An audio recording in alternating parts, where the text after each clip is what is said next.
Good morning, happy Monday, and happy New Year, everyone. Wishing everyone a fantastic 2026. All the best for the new year. And welcome to a new episode of Tea and Coffee with Paula and Jay. Good morning, everybody. And you got to move glasses. Just slide a little bit to your left if they could. Good morning, everybody. We're just getting reset up again. Cameras moved during the break, and we're back in business. Well, not much of a business, but we're back online, aren't we? Guess who's back? Back again. Yeah, we got to adjust. Cameras were moved. And I know.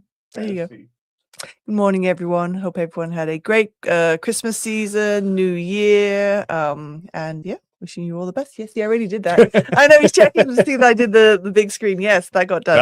That one. Yeah, there we go. Good morning. How are you? I'm good. Welcome to New Year. Yeah, back up at 6 a.m. But yeah.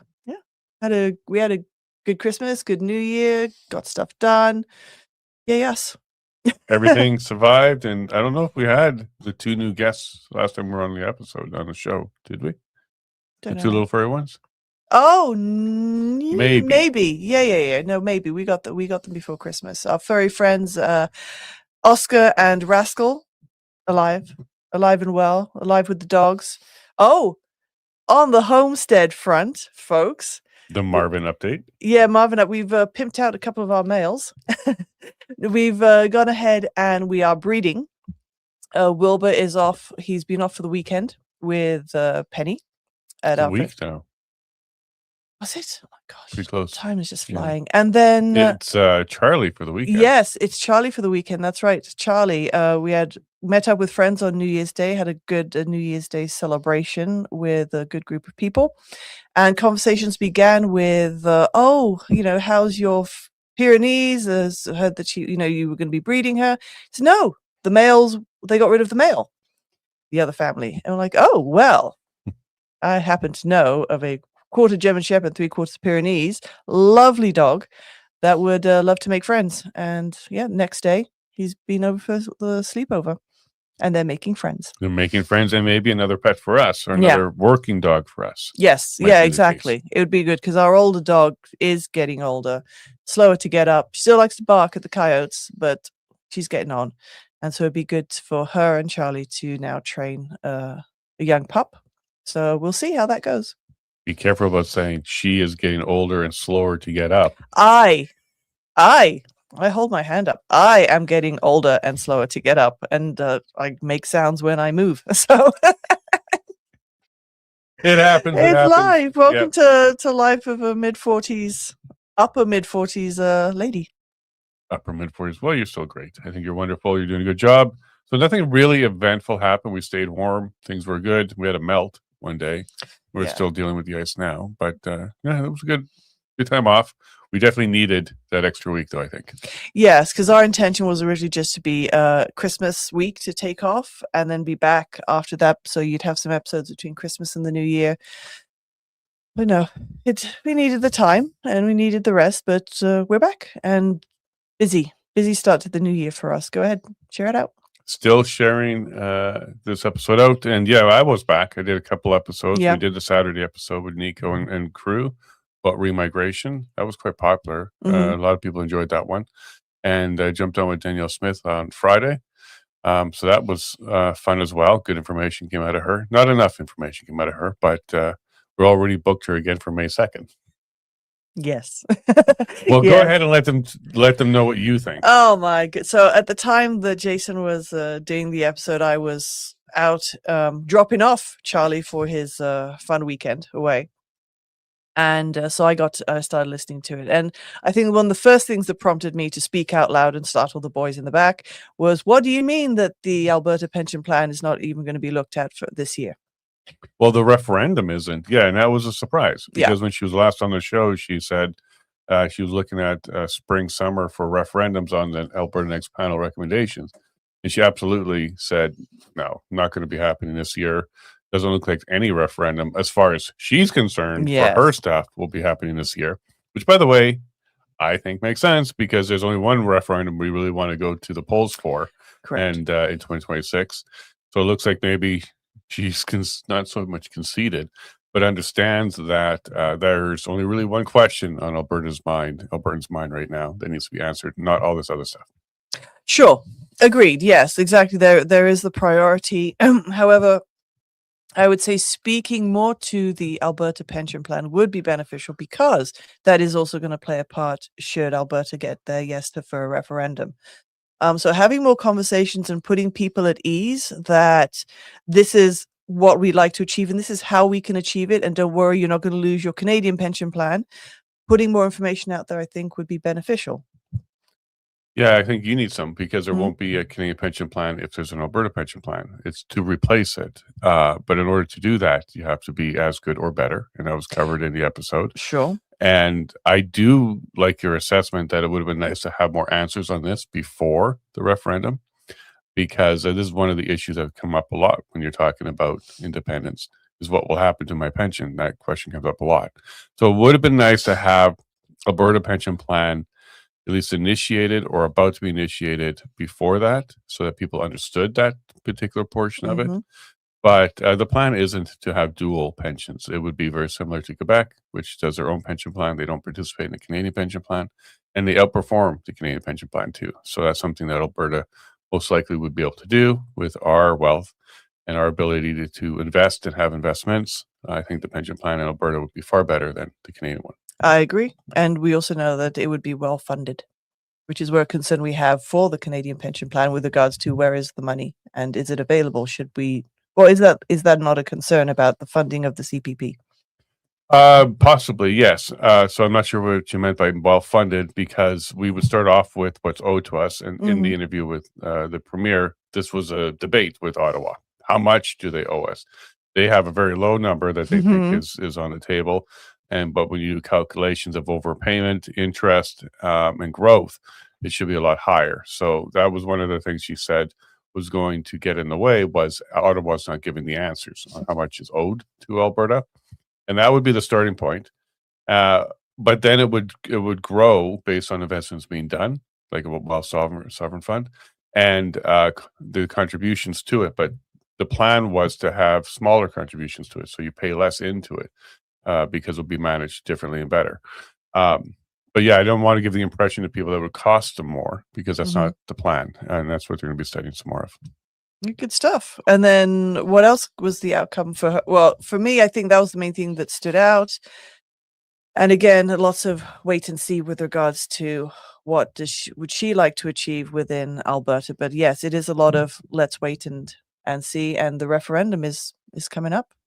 Right. Get your signatures, bring your BYOP, bring your own pen, make sure they don't run out of ink. Don't worry, I think they're going to have lots of pens.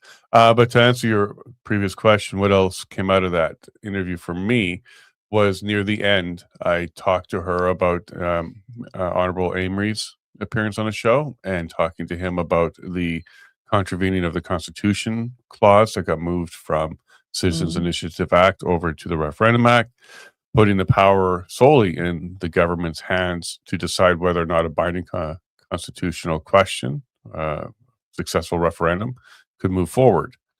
Now, Honorable Amory was clear that that wasn't intended for the independence question. That clause is there for any crazy referendums that may pass. And the example I gave him that he agreed with was, let's say somebody started a petition to stop all treaties and void them all. You might actually get the signatures for that, and you might actually get the vote for that. But that would be an example of something that contravenes the Constitution, and they would stop that one. But when it came specifically to the independence question, he said that because there's a procedure through the Supreme Court and the Clarity Act to go ahead and address that particular question, he doesn't see that as a contravening of the Constitution. Even though the court came back with that decision, he wouldn't consider it that would contravene the Constitution, because there's a procedure defined by Canada to answer that question. So he didn't say no to not stopping it, but he said he wouldn't consider it a contravention of the Constitution, contravening of the Constitution. But I asked the same question to the Premier, and I was hoping for a stronger answer that says this government won't stand in the way of that particular referendum. She didn't say she would stand in the way of it, but she didn't say she wouldn't. She just said, come back May 2nd after you got the signatures, you being the people for the petition, and we'll see where we're at that point. So I immediately booked it with her team to bring her back. It's already, he was not lying. He got it. He got it done. So we can go ahead and get a clearer answer on that one, because I think that would be a political mistake. It would be a nightmare in Alberta if there was a successful referendum, but stopped by the government. So I wanted to get that on the record, clarified on the record. Yeah, but there was quite a few things she put on the record, which I was very pleased about. For example, the relationship with Ottawa is toast, just garbage, and she highlighted that a lot. And Alberta definitely needs to be taking a lot more sovereignty steps forward to be a lot closer to where Quebec has. She was clear about that. We didn't get into the MOU because, again, we only had 30 minutes to get the 7 recommendations covered, plus my independence question covered. But we will have her back, and maybe sooner than May on different subjects. Depends what happens in April and the rest of this month, or the beginning of this year. But we'll see where we go. Yeah, no, but good job, and thank you, Premier, for coming on the show again. I greatly appreciate it. Yeah, well, you're not a fan. You don't want her to be a leader, but she is the leader, so we'll have to deal with that. Yeah, no, I think she's the best leader that we could have right now. I just want more definitive response. I think, like myself and many others, would like more definitive answers, but she's the leader, and she can't provide influence or bias, so I can appreciate that. But I think we're at Alberta's at a tipping point of where we need to work on our relationship with Ottawa, whether it's I think that's an incorrect statement from me. I think we need to be more definitive of where we stand against Ottawa, and I'd love to hear more from her, because I think we have the ability and the potential to do it ourselves, and I'd love to see our province do that. Check it out. So it's on X, Rumble, YouTube, all our normal platforms. Go check that interview out. I had a good time, and we'll bring more of those to you in 2026. The goal for 2026, of course, is to reach out to more leaders and experts and doctors and lawyers and all that kind of stuff. Because on our show, we try not to do commentary. We try to do interviews. So when we have questions that we want to have answered, we don't kind of speculate and just talk about it. We try and go to the source and bring them to you. And I'm glad to say we're getting more and more yeses as we're asking people to come on. So we'll work hard in 2026 to bring some more of these questions to you, or these answers to you, because it's better than just speculating. No, I agree, and that's why I did want to highlight, say thank you to Premier Smith for coming on, because this is where we get to ask her the questions directly, and we get the answers from her directly, not through, again, commentary from someone else, not through a representative of her, just directly from her. So I may not like some of the things that she says, but at least I'm hearing her say it. So I appreciate that. Yeah, so I appreciate that as well. All right, so some of the big news that happened was on the day that we had Premier Smith on. Elections Alberta has approved the proposal from Mitch Sylvester. So let's be clear, because it's really not Alberta Prosperity Project's application. It's Mitch Sylvester as a citizen's petition. Because APP is going to be careful that they don't become a political arm of anybody. They are an information and education organization. If they went outside of that and became political, they'd have to do things like register as a third-party advertiser and other rules within Alberta. But they're for education. But Mitch Sylvester is also their CEO. But he has filed a petition, as we all know. And when Danielle Smith was on, even highlighted how it was approved that day. So the signature collection started 2 days ago, technically on the 3rd. But they do have to get all their canvassers approved and ready to go. There's training that's involved. All that's happening now. But as of January 2nd, Elections Alberta has approved it, and away we go. So we're well past where we were a few months ago when we were waiting for a court decision. That decision doesn't matter anymore. Bill 14, as you heard with Honorable Amory, it's been moved, and it's only in the government's hand now, not the court's hand. So we'll see where we go with that. About 177,000 signatures. They're shooting for 1 million. I was speaking to one of their canvassers just yesterday, at church, and they're ready to go. You're going to see events all over the place. I'm going to participate in some of those events, and especially around here locally.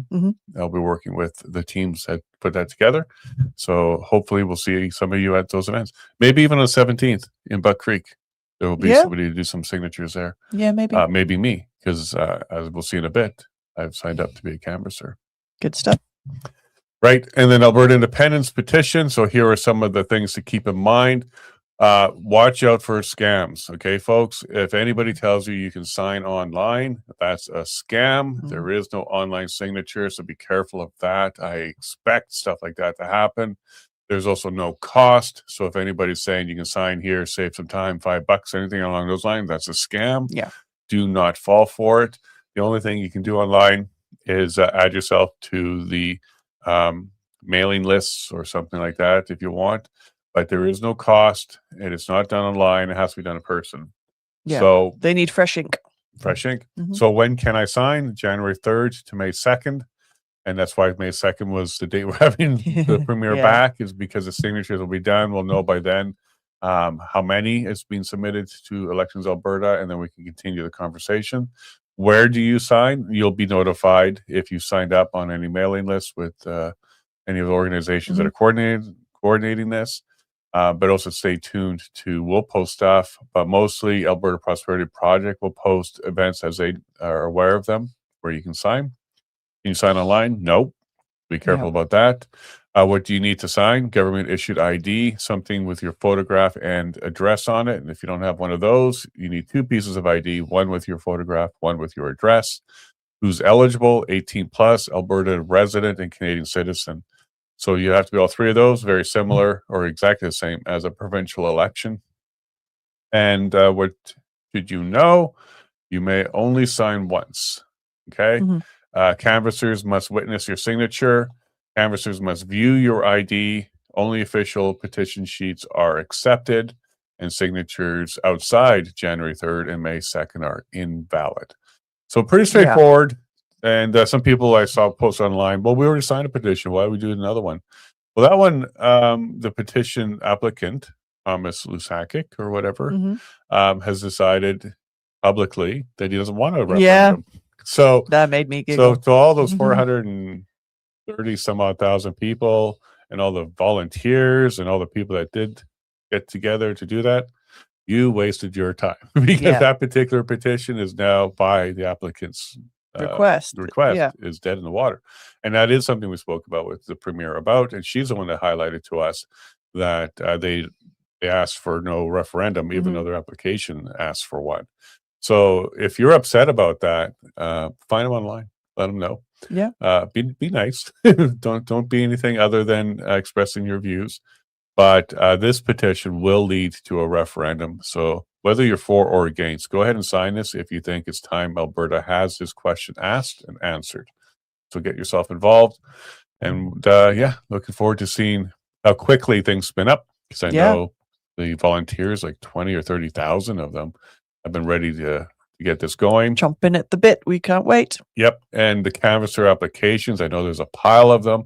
And like I said, I've put my name on that list too, because I'd like to help. I'd like to help people be able to get their signature done and official and on that list. Excellent. All right. And speaking of the canvasser training, there is some training in Edmonton on the 8th. So go ahead and get yourself on the list, and I'll show you in a little bit how to get on that list. But if you're in the Edmonton area, Thursday, January 8th, 7 p.m. in Edmonton itself, you'll be able to get some of that training. It's required in order for you to become a canvasser. You got to view the training, you get it done. And also APP is making sure that everybody has the right information, again, their education, so they can do this part of it. But what's really important, we don't want anything to be disqualified or anything along those lines. Because somebody did something wrong. And it wouldn't be all of them. It would be whatever was collected by that person. But let's make sure if you're going to be a canvasser, you get that training and you do everything right. Because trust me, they're going to be looking. Yeah, they will be. So here we go. So Grey Matter, which is Leighton Grey, he'll be on the show today. The Alberta Independence Movement isn't about separation. It's about preservation. It's about Serving a place where hard work leads to prosperity and potential is unlimited. Very true. And there's a couple ways to look at independence. One way that we've spoken about quite a bit was it's like a divorce, but a different way to look at it that I think is makes more sense. It's more like a birth. Is something that Ken Drysdale spoke about. It's the birth of a new nation. So just like in a birth, there's going to be, well, you're separated from your mother, okay? But there's going to be some pain for everybody involved, and then you start growing. So don't expect everything to be hunky dory immediately, especially when the vote comes in as a yes. A lot of Canadians are going to be very upset, and there's going to be some frustration there. But it's not going to be violent or anything like that. That's not the type of pain that we're alluding to. It's just going to be some negotiations got to get done. Yeah. There's going to be some hurt feelings. I don't expect Saskatchewan's going to be frustrated. I think they're going to be optimistic and looking forward to their vote. But I I do see other places in Canada that probably will be frustrated with Alberta leaving. But yeah, we'll get there. So thanks very much for Leighton, and you'll see him on shortly. Yeah. Along with Nadine Wellwood as well. Rise of Alberta. Treaties do not block Alberta independence. Independence does not cancel treaties. There are only three outcomes. Ottawa keeps paying and administering them. Alberta assumes responsibility, or treaties are renegotiated. Anything else is misinformation. Correct. Thanks to Rise of Alberta on this one. There's a lot of confusion on how the process happens. And frankly, the confusion isn't, I would say, unwarranted. It's because it's never happened before. Correct. That's right. Okay, so this is really the first time that we're going through this process. So it's really uncertain. The one thing the Clarity Act isn't is clear. There's a lot of ifs and maybes and whens and negotiates in there. For example, one thing that comes up more recently, and it seems like a coordinated effort because more people are talking about it now, is there's this thought that and I'll cover this in one of my posts, the 750 rule of the amendment portion of the Constitution would apply. No. If you read the Clarity Act and you read the decision of the Supreme Court of Canada, they didn't list that as a requirement. They also didn't say it's not a requirement. All they said was the negotiation happens first. So the agreement of separation happens first, or secession happens first. And then subsequently, an amendment to the Constitution would happen. We'll get into this a little bit more in the post above, but there is no clear answer to that particular question. Now, there's a lot of speculation on what it will be, and that is exactly that, speculation. Yes. It's not clear yet. So we'll have to go through the process. But what is not in there is it doesn't say that amendment would apply. Yeah. It says negotiations in good faith has to happen. And also, to be clear, it isn't a process to gain more leverage in Canada. The Clarity Act actually says you can't invoke the Clarity Act if that's your goal. It has to be for secession. So that's why it exists, is to take a province through the process of leaving, with the outcome being leaving, not anything else. So there's going to be a lot of questions around that, but don't deter from voting. Yeah, exactly. Get your vote in. Once we get those yeses, then we'll be taking those next steps, and we'll get a lot more clarity that the Clarity Act doesn't provide. We got a good friend Leighton there, and we'll bring him on in a few minutes. I don't know what's going on with my mouse. It's just being a little finicky today. But a gentle reminder to Canada. Almost 4 years ago, the Freedom Convoy went to Ottawa to fight for Canada and get answers from the federal government. The organizers were predominantly from Alberta, Saskatchewan, and Quebec. They were ignored, beaten, charged, and convicted for their efforts. Today, Alberta, Saskatchewan, and Quebec have active independence movements. When somebody says, why not fight to stay in Canada, just remind them what happened the last time. Canada's broken, and it's time to make it official. This post did quite well for us. But I did want to remind people, because I get people that call us traitors and all that kind of stuff. Why are you trying to break up Canada? Why don't you just try and work with Canada? All of these things are being said. Those are goldfish people. They have very short-term memory. They don't remember that we have Canadians for years, and Albertans, Saskatchewan, and Quebecers have for years been trying to work within Canada. It just hasn't been successful. Yeah. It's a two-way road with one way blocked. And you just really have to, you don't even have to go back the 40 plus years. You could even go back 10 years or 5 years and see this, even 2 years or 1 year under Carney. It's not successful. So those people are just kind of afraid that it's going to actually happen. And they're trying to just say whatever they can to get you to stop. Yeah. But Canada, we've tried. We've tried. Justice Center for Constitutional Freedoms, JCCF, is highlighting here that the Online Harms Act is coming back in 2026. Ottawa's preparing for it. This was a really crazy bill, Bill 63. It was going to silence people online. There's thought crime as well, so you didn't even have to do it. Someone just could think you might, and you can find yourself under house arrest. There was life in prison as one of the penalties in there. And this was all about whether or not you hurt some feelings online or might hurt some feelings online. So this is starting to come back. We're not surprised. We knew this was going to come back. And with the current bills in the pipeline, like 8 and 9, those are already handling some of these, but even harder than even 63 was.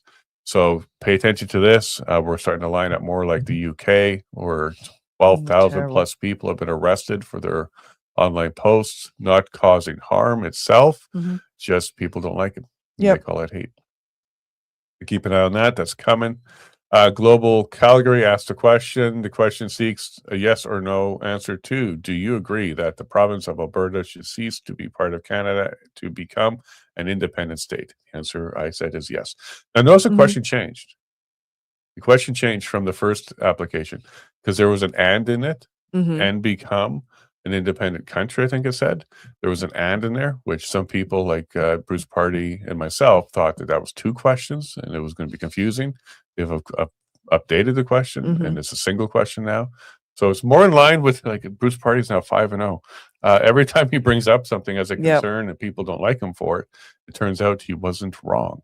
So yeah, it's good. It's a better question. I think this will pass the Clarity Act, like Global Calgary was asking, so I answered. I don't know what's going on with my mouse. Look at this thing jumping around. He says you need an update.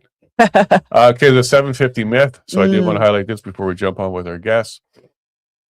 And as we spoke about before, this isn't clear one way or another, but if you're looking at just the law itself and not people's opinions and speculation, this is what it means.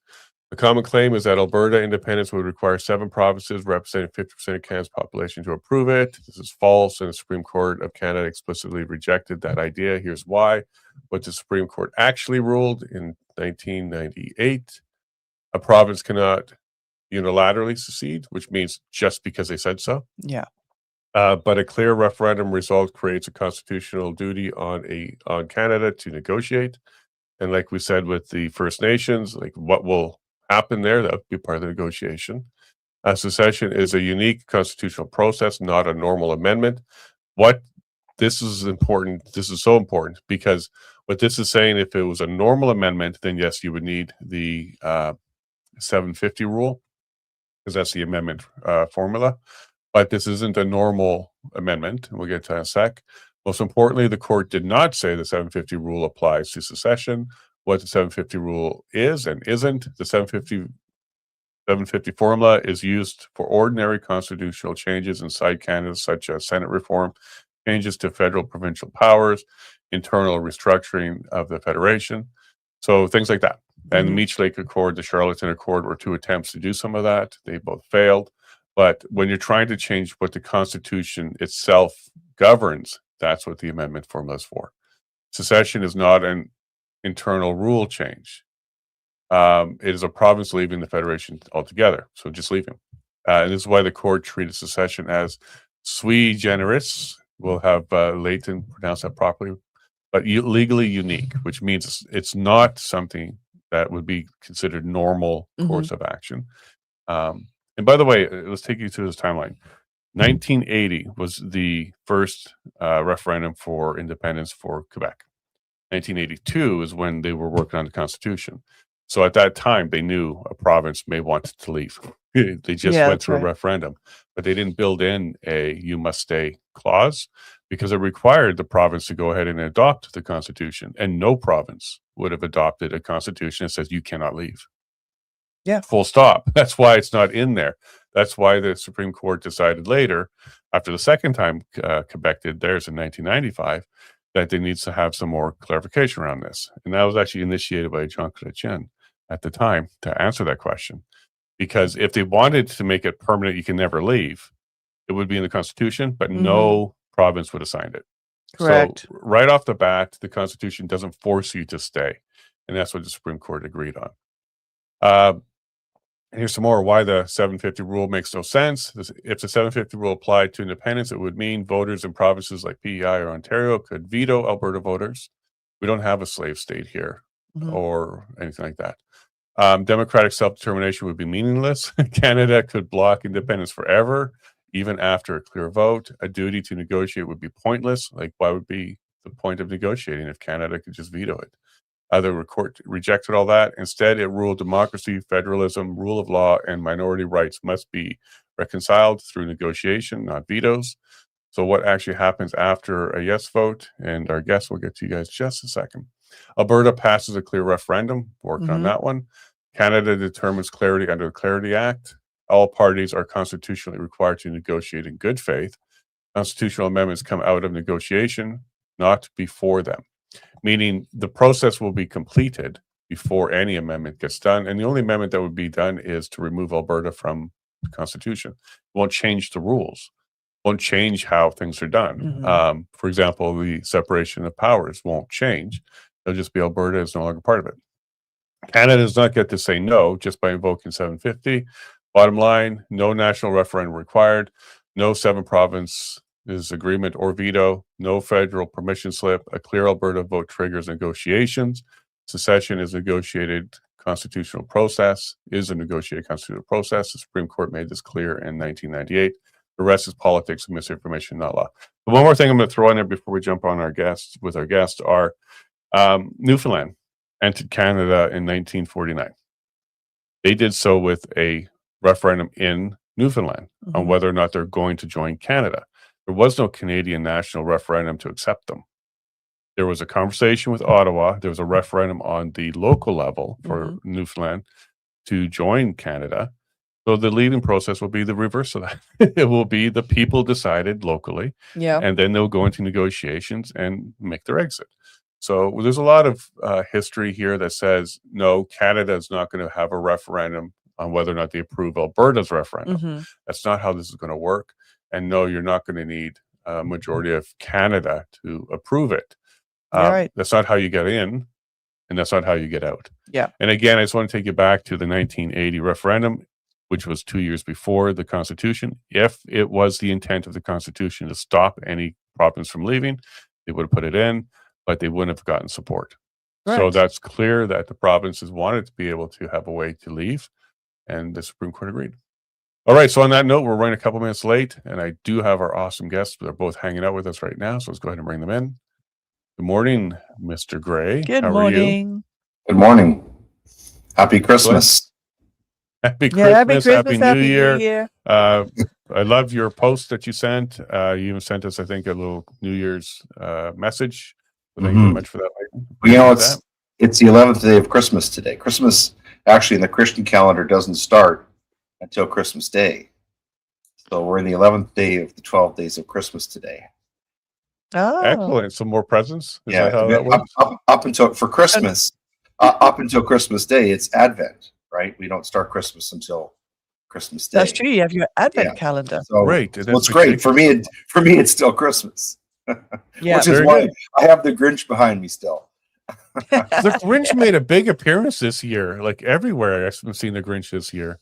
Like growing up in England, Nigeria, I knew of the Grinch from Dr. Seuss, but it was not very present. This year was everywhere. It was everywhere. Friends of ours wore pajamas. And Nadine, is the Grinch predominant this year because of our good friend Mark Carney? In my house, the Grinch has been predominant everywhere for many years. But yes, I would say this year appropriately so. Maybe we can attribute some of that to Mark Carney. And happy Christmas to you. Yeah, happy Christmas, happy New Year. Yes. Merry Christmas, happy New Year. I too have my Christmas decorations all still up. Nothing comes down till after the 6th of January, which is officially the last day of Christmas. So, in our house, my mom used to sweat it out every year. The Christmas tree would go up on Christmas Eve. All the presents would come out. Everything happened. And then everything stayed up till the 6th of January. I don't do that. I get ahead of the Christmas rush on the decorating, and I enjoy it. So it's, my rule of thumb is as soon as Remembrance Day is over, Christmas decorations can go up anytime after that, but they cannot come down until the 6th of January. Fair enough. good. And we still have our tree up. Yeah, we still have our tree up. You just don't see it in the studio. It's not Yeah. in the studio. All right, Leighton. Well, welcome to the show, and good morning, Nadine.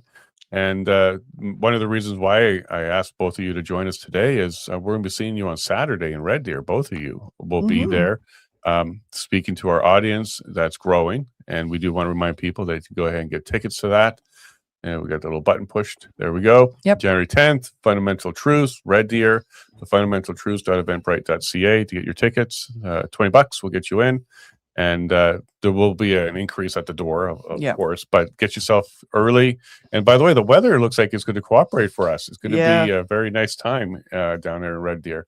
But Leighton, you were one of the first people I reached out to. We were first talking about a different type of event, and then it kind of changed into this one because we felt that we need to get back to fundamental truths. So thank you very much for agreeing to be on. We don't have to get into your presentation. We'll save that for Saturday. But what does fundamental truth mean to you? Well, for me, as a Christian, truth is in the person of Jesus Christ. And really all objective truth flows out of that. And that's true both culturally and historically in the Western tradition. And a big part of what's wrong with our society is that we've strayed from that. We've strayed from the concept of objective truth. And talking about Christmas and Jesus Christ and the incarnation of Jesus Christ, a lot of what's happening in society today, in my opinion, is this battle between this tension between lies and truth, which is a shameless plug why I wrote my book, Lies, Laws, and Liberties, to talk about how lies are made into laws and how that destroys liberty. And you can think of it in these terms. In the gospel, there's a famous conversation between Christ when he's on trial, and he's in a conversation with Pontius Pilate. And Jesus at one point says, "I'm the truth." And Pontius Pilate shrugs and he goes, "Well, what is truth?" And really, that's the conversation between the secular world and the Christian world, that if you think about it properly, in my opinion, that's a proper way to understand just about everything that's going on in the world. For example, if you look at what's going on in Iran, that movement is a Christian movement. Persian Christians are at the core of that movement. That's what's changing that. Christianity is on the rise in Venezuela, in Italy, in Poland, everywhere in the world where freedom is on the rise, you see Christianity growing. And Christianity, again, Christians are devoted and committed to the truth. And that's a big part of the reason why the people who propagate lies, including our own government in Ottawa, are so interested in and intent upon persecuting Christians. And so when I talk about truth, that's the context in which I see it. And that's what makes it fundamental, because it's the groundwork. It's what we're all built on. This is where we should start. Right. And when you start erasing that and confusing it, like even with gender, then people don't really know what to understand, to believe. And I love how you tied your book in there. And I know it's a good plug, because your book is very important when it comes to this subject, because it's built on lies. Like when you stop understanding fundamental truth, you've moved into lies. And when you have lies and misinformation, it's meant to confuse. Nadine, you were like the second or the third person that said, yes, let's do this. We need to have more events like this. So thank you very much for doing that. And to you, what does fundamental truth mean? Well, not unlike Leighton, I do tend to look at things from a very Christian perspective. And, it's really funny. I got into politics many, many years ago, and I never really spoke a lot about the Christian aspect of things, because you try to be more open and inclusive and all these things. But what I've come to realize is that the truth is the foundation, right? If we can't have conversation, discussion, if we can't get away from this political correctness, if we can't share what as a society, as a nation, we believe to be our roots, like our culture, our heritage, all of these things, which are very much founded in Christianity, then we're all in a lot more deeper trouble than we actually realize. So, it was really funny. Many, many years ago, I did an alternative health program. I worked in the hospital for a number of years, went, yeah, there's something not quite right here. Did an alternate, and we went around the room, and I remember the instructor saying, why are you here? What is it that you want to do? And lots of people, I want to save lives. I want to, save the world, all this stuff. And I said, I'm really just here in search of truth. And what I've come to realize, much to Leighton's point, is that actually, if you search the Bible, it's pretty much there. And it's a great instruction manual as to how to live your life. And, we fail at it miserably. I know I do. But there is an objective truth. And for me, events like the one that we're hosting, I don't want it to necessarily become, people to think that it's all about religion or Christianity, because it's not. It's about getting to the actual truth through conversation. It's through discussion, through debate. If you can't articulate your ideas or your thought processes, you can't defend your argument, then you have a problem. Right. And I think today, though, we're at a risk of, as you pointed out, earlier with C2, C3, C8, C9, we've got C263 coming back, online hate. We are at risk of losing our ability to have the conversation. And if we do that, then we know we are no longer living in a free society. So, I think from me, I do certainly look at truth from there is an objective truth. There's only two genders in my world, male and female. There's lots of identification and things you can do in between that. But, from a straight biology perspective, that's where it lies. And I think that's where, my world kind of anchors is in the Christian sort of foundation to, let's go back to principles, not policies, not ideas, not opinions, not thoughts. And where do you find those principles? In my opinion, you find those in the Bible. I love the way that you put that, Nadine. And this is something we speak to our pastor about a lot. It was a really good sermon yesterday. Yeah. We're kind of getting ready for 2026. And one of the things that our church is doing is we're getting back to the basics, getting back to the Bible, including how we do our communion and the requirements or commitments that are required to get that done. And we're going to be looking at getting the boys baptized and heading towards a born again Christianity. So Leighton, one of the things that Nadine and I brought up briefly was the bills that are coming down. And one of them is there's a tax on Christianity and religion in general, whether or not you're losing your charitable status, whether or not the speech is protected under Bill 9. There's a lot of conversation there. I don't think many of us are surprised when they come after the faith that they're actually coming after all of us to try to deteriorate the fundamental truth of how we live. So what are your thoughts there about Canada's direct attack on faith and Christianity specifically? It seems like they're protecting others, but Christianity, they're not. Well, I think coming back to, I guess, the theme of our discussion this morning and the theme of what we're going to be talking about in Red Deer is really this government is dedicated to attacking truth and in propagating lies. And it's, to me, it's noteworthy. When you look at Canada, you were talking about, when I was listening before we came on, about all the problems we have in Canada. And most Canadians could list a whole litany, a shopping list of things in Canada that we could really improve. The cost of living, inflation. We could talk about housing crisis and, mass immigration. We could talk about the lack of unity and the independence movements that are happening. We could talk about, how the government really hasn't dealt with COVID. We talk about all these things, and all of these things, including Canada's pathetic GDP, which is lower than Ukraine, who we're about to give $2.5 billion to. We have 0.3% GDP in Canada. It's astonishing. The United States had 4% growth just in the last quarter.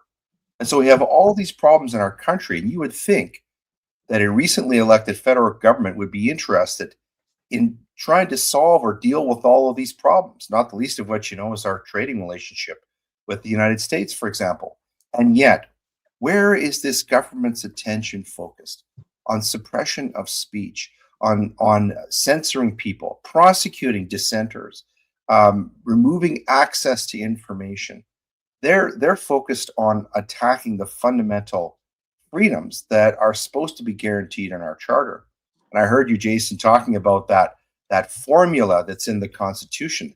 But again, another one of the big lies is that formula, because the reality is this government has been amending our Constitution for decades, and they've been doing it through the courts. And all of these things that we're talking about, all of these bills fundamentally restrict freedom of speech, freedom of religion, freedom of association, equality. All these fundamental freedoms are being restricted and attacked. And think about our relationship in the separation of powers, what the Liberal government has done there, encroaching on all of provincial powers. So we see the truth, the legal truth in our Constitution, and also in our fundamental freedoms, all being attacked by this government. And so, to sum it up, I think this government is not at all committed to truth.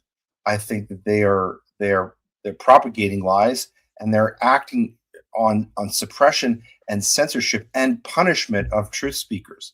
And that unfortunately, that is what's going on in Canada. And it's the most important thing that's going on in Canada, legislatively and culturally. And unfortunately, too few Canadians seem to be aware of it. They're focused, they're distracted by other things. For example, hating the big orange guy. And we need to focus more attention through events like this one that's upcoming, so that people understand, look, there's really important things happening in our country. We have to have our eye on the prize. And of course, all this ties into the independence movement that you were talking about, because this is what we're all trying to get away from in Alberta. We're trying to preserve the Canada that we love and our own little corner of it that we call our home. And the only way that we can see to do that, and it's almost in desperation, is to peacefully try to leave. And that's a very sad indictment of the state of things in Canada right now. Yeah, I agree with that. And when you get to that point, just like a bad relationship, when you get to that point where you made a commitment and now you're looking to leave, things are really bad. And we've tried hard. Now, Nadine, one thing that Leighton talked about was truth tellers. And actually, everybody on this panel right now has a show, and we do exactly that. And this is one of the things that the current trend is: these type of shows are going to be targeted and ended. So how important is it to you to continue to be a truth teller? And by the way, congratulations on your show. You're getting some fantastic guests on there and great conversations. One of which is Dr. Jack Mintz, who's going to be joining us as well this week and in Red Deer. So thank you very much for the introduction. But how important is it to you to be a truth teller and then get out there and put your neck on the line to do things like shows like this?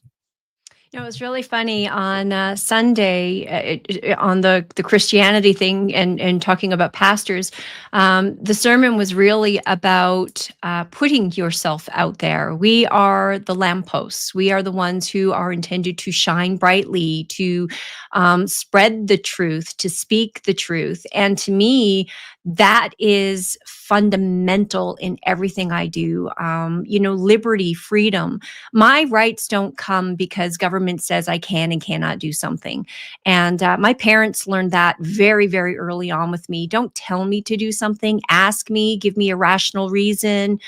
Happy to comply, if it makes sense, but you're not going to force me to do something. And I do have an inherent sense of right and wrong. So, I think it's absolutely critical that shows like ours continue, and that more people, especially Christians, I don't know, Leighton, if you see this, but so many people seem to not want to get involved politically because they go, God will take care of it. God's got a plan. Well, God didn't intend for you to sit on the lazy boy and do nothing and let him do it. You have to get out there. You have to get involved. You have to be a part of the solution.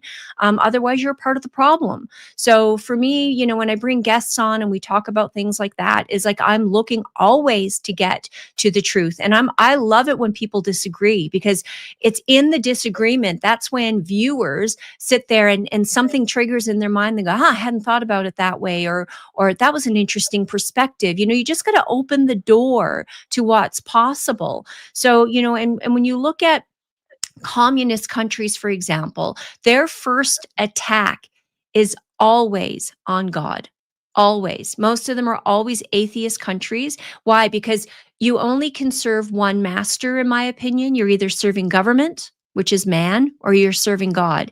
And God is the biggest threat to any government, right? Because when I sit here and I go, your authority has no legitimacy over me. I only bow to one, and that's God, the Lord Jesus Christ, then, you have no authority over me. And that scares governments without a doubt, because they know you can't be bribed, you can't be corrupted.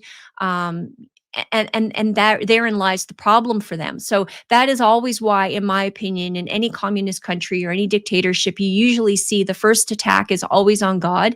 And then, of course, it is always on the truth, which is your ability to speak truth. So, enemy number one is enemy of the state, and those people who speak against the state in this particular case, which is what Carney is targeting. And it, are those people who are out there speaking the truth, who want to see us get to the truth, whether it be medically or whether it be economics. Lots of people right now, Venezuela. Wow, what a way to start 2026, Right? With, the capture of Maduro, and I call it the capture of Venezuela. Because there's lots of stuff that's going on behind those scenes as well, that people do not understand what is going on.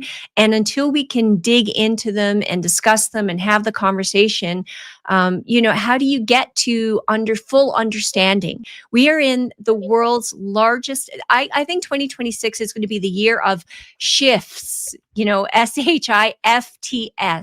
We are going to see massive shifts economically, massive shifts, I think, geopolitically, and massive shifts, through people's ideology and thinking. So I think it's going to be a really disruptive year in 2026. And unfortunately, for things to change, I think sometimes things have to get worse, but it's going to be exciting. So it's like, buckle up, get comfortable, grab the popcorn, because I think there's going to be some very exciting things that happen and come out of 2026 this year.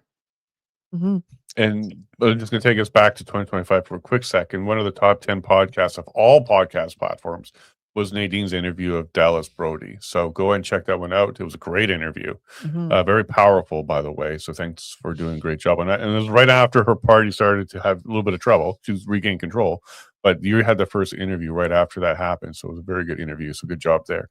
And Leighton, your podcasts have always been great. It's been an inspiration to me, Gray Matter podcast, because just like Nadine said, we're light posts. We're there to kind of shed light on what's going on here. And you've been doing that for quite some time.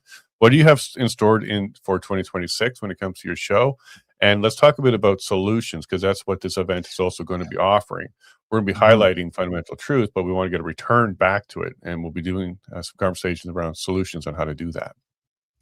Yeah, so the big thing that's happening with my show is that it's been picked up by a large Christian broadcaster in the United States called Daystar. They're actually they're flying my wife and I down to Dallas next week for a big launch. So that's very exciting. So we're going to be getting into a lot more. We're going to have a lot more eyeballs on the show, which is going to be interesting. And also, they're going to bring a whole wealth of television experience and professionalism to the show. Hopefully, is going to improve it and kind of up our game. But we're going to keep doing what we've been doing, and that is trying to highlight topics and guests that are not going to get play in mass media. That's a big part of what we do, and our goal is to get people thinking about things. We tend to approach things honestly through a Christian lens, but we also have all kinds of guests I'm interviewing, a woman tomorrow who has been a great success in the biotech industry, and whose family emigrated from Iran during the revolution in the 1970s. And so we're going to be talking about innovations and how she's been very involved in Columbia University and talking about the challenges to universities where truth is very much under attack. So that's a big part of what we're going to be doing in this year upcoming. Talking about this whole concept of truth and the suppression of it. One thing I'd like to mention, just sort of picking up on what Nadine was saying. I do a lot of historical stuff on my show.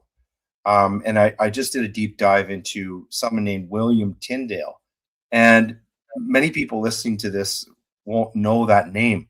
William Tyndale is actually the GOAT, the greatest of all time in terms of the English language.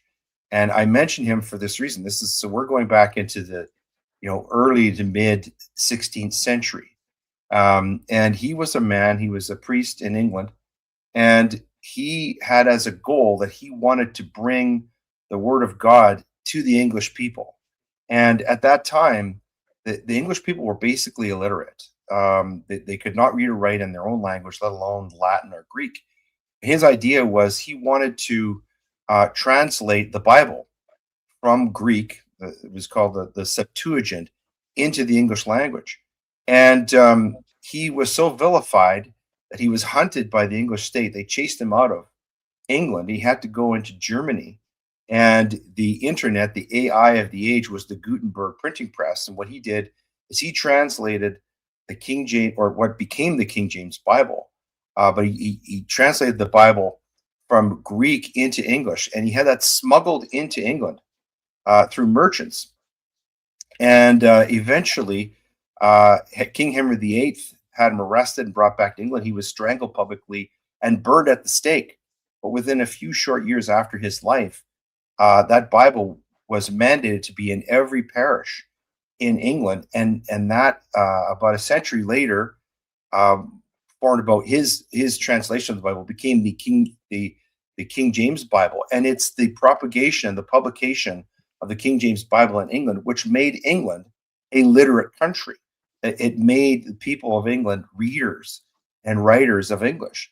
And why do I mention this? Well, this tells you, number one, that the attack on truth is not new, and that the truth that's in the Bible and the suppression of the truth that's there is something that has been under attack from the very beginning of time, and that it's going to continue. But that story of Tyndale also shows that there is victory. And so that's really what we're fighting for. Those of us who are podcasters, we're really walking in the footsteps of people like William Tyndale, trying to get the word out, the truth out to people.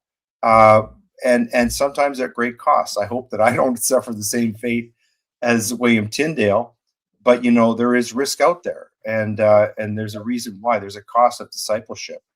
But those of us who are podcasting in this space, many of us, we're doing it for maybe different reasons, but we all seem to be on song in one respect, and that is we're trying to bring the truth to light in a country where there's a lot of darkness and a lot of work being done by the powers that be to sort of dampen out that light and to make this a dark country.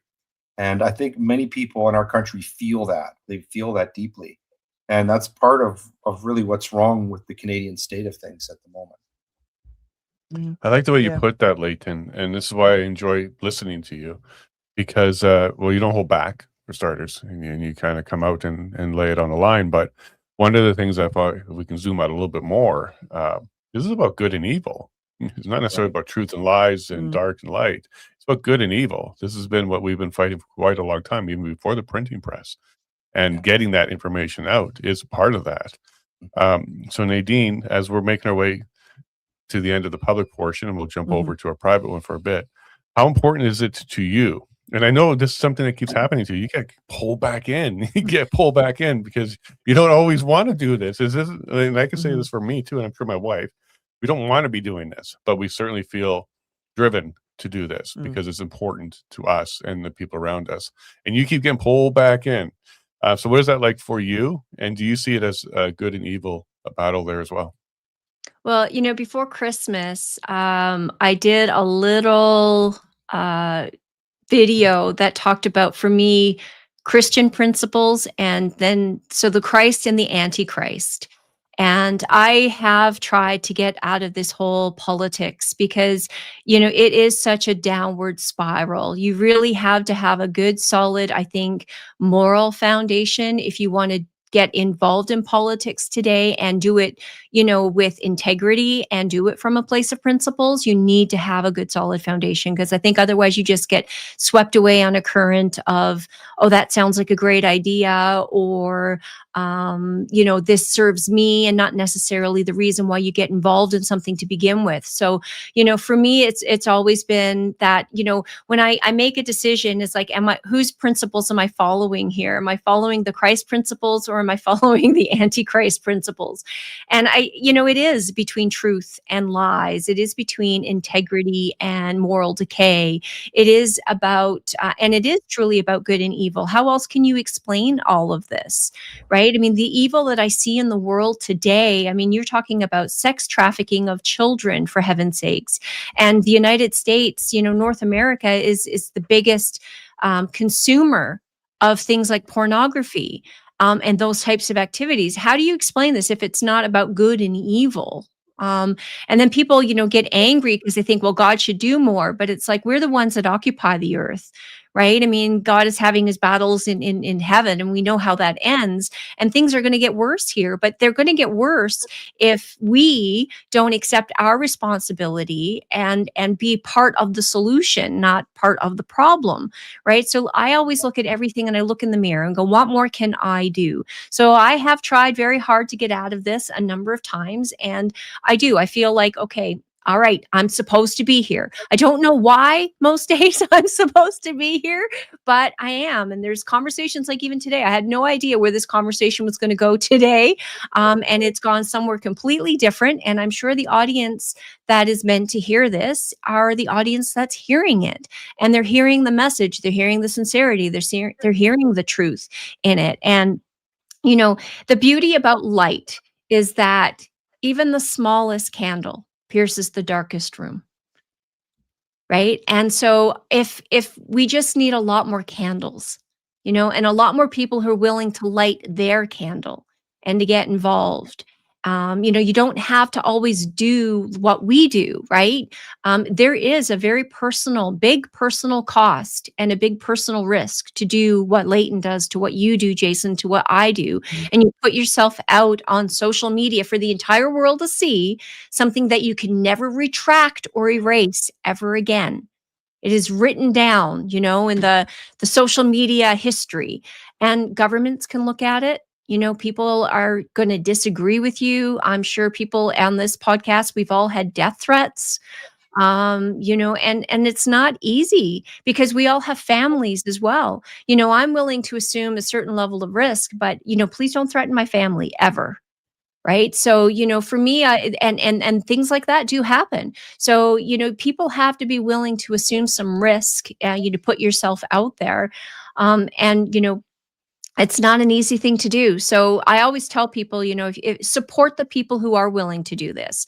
And yes, I have many days where it's like I have tried to get out and people keep dragging me back in. Thank you for keep dragging me back in, because this is where I'm supposed to be. There is a purpose. When COVID happened, I keep sharing this story, but I had a background in aerospace and defense. I used to own a modeling, simulation, human factors engineering company. I have a background. I'd been involved in politics a little bit at that point, as naive as I was with everything. I have a degree in finance and economics, and I'm a chartered investment manager.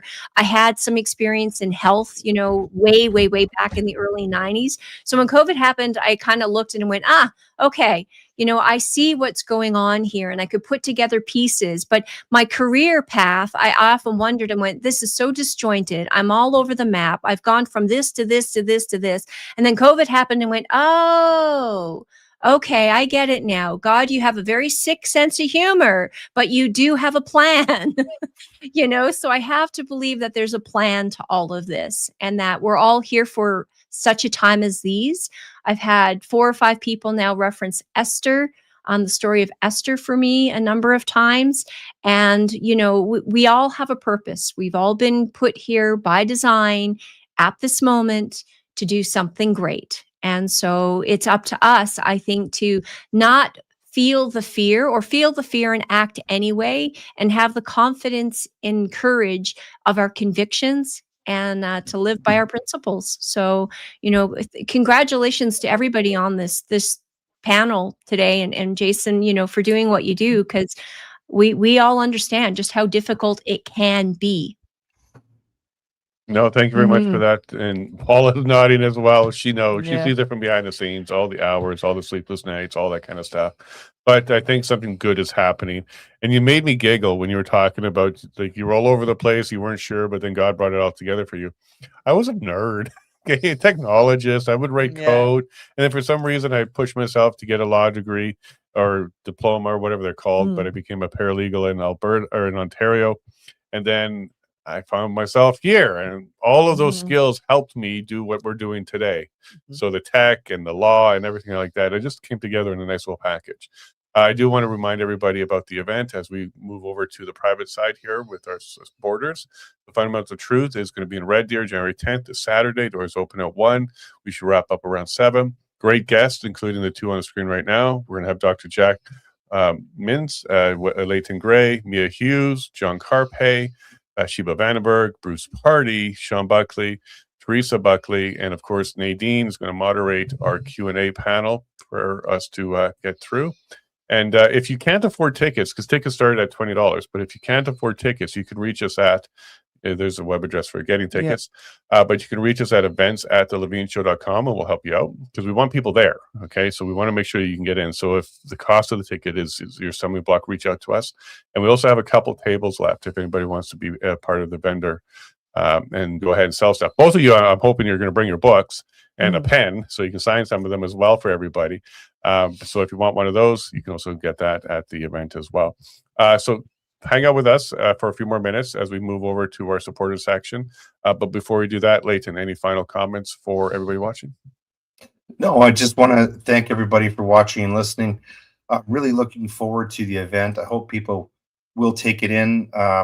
Some of the people who are there I know well and are really going to be able to bring the kind of light we're talking about. The focus of my discussion, as I understand, is going to be talking about some of the Indigenous implications of what's going on with Alberta independence, for example.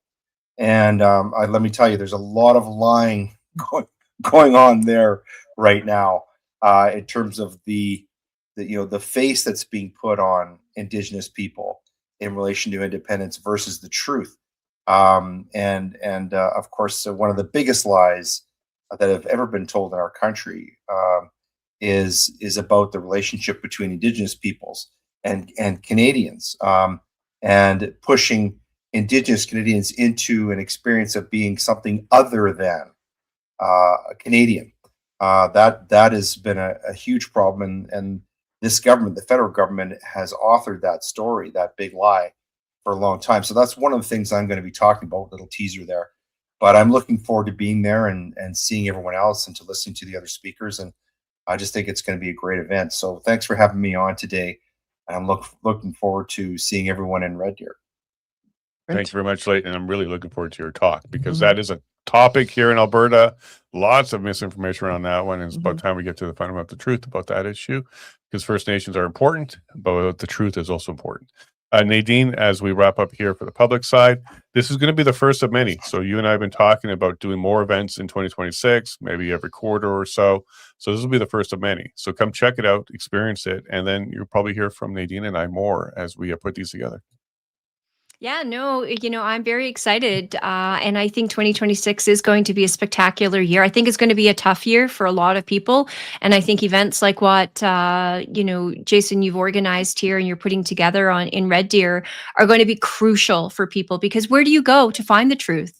And you're putting an amazing lineup of speakers in one room.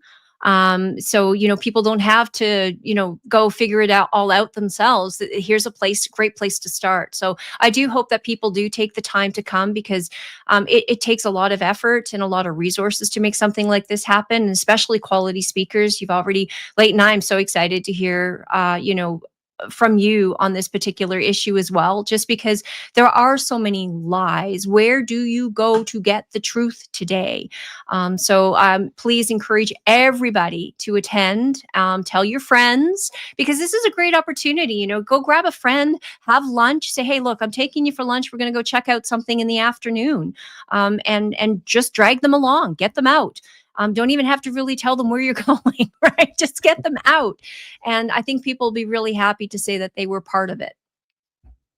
Excellent. And sorry about StreamYard switching screen there. Yep. It's going to mind up sometimes. Okay, so yes, and I'm looking forward to more of this in 2026 with you. This is a great way to get it out and bring a friend. It's for everybody. And it's really, you can walk away with some good information and some action items on how to go ahead and take steps forward to share more of this out. And what can we do to return to the fundamental truths? So thank you both. Hang on. We're going to have a couple more questions for you in our supporter section, but we're going to wrap up the public side right now. So just one moment as we push a right button, and there we go. Okay, so that was awesome. Now, everybody, you can expect to hear from all our speakers this week that are going to be at Fundamental Truths. So tomorrow through Friday, there's going to be one or two speakers each day. So hang out with us. Make sure you subscribe and like this. Click that little button, share this out. And if you want to actually support the show, because this is what we do. We try and bring this to you, but we don't do it through donations or any government funding. You can go to levineshow.com to become a member, and that's how you can support us as well. And that's how we bring, episodes that include, great guests like today, and even the Premier and the Minister of Justice and other people to have conversations with us. So thank you all for hanging out with us. Welcome to 2026, and I'm looking forward to it. Yes, everyone, thank you for joining us. Great for you to be here as we start the new year together. And looking forward to the year ahead and what we can try and achieve and make Alberta great again. I'm glad I'm doing it with you, by the way. Right back at you, baby. Looking forward to it. All right. Have yourself a great day. Take care of each other. Love you all, and God bless.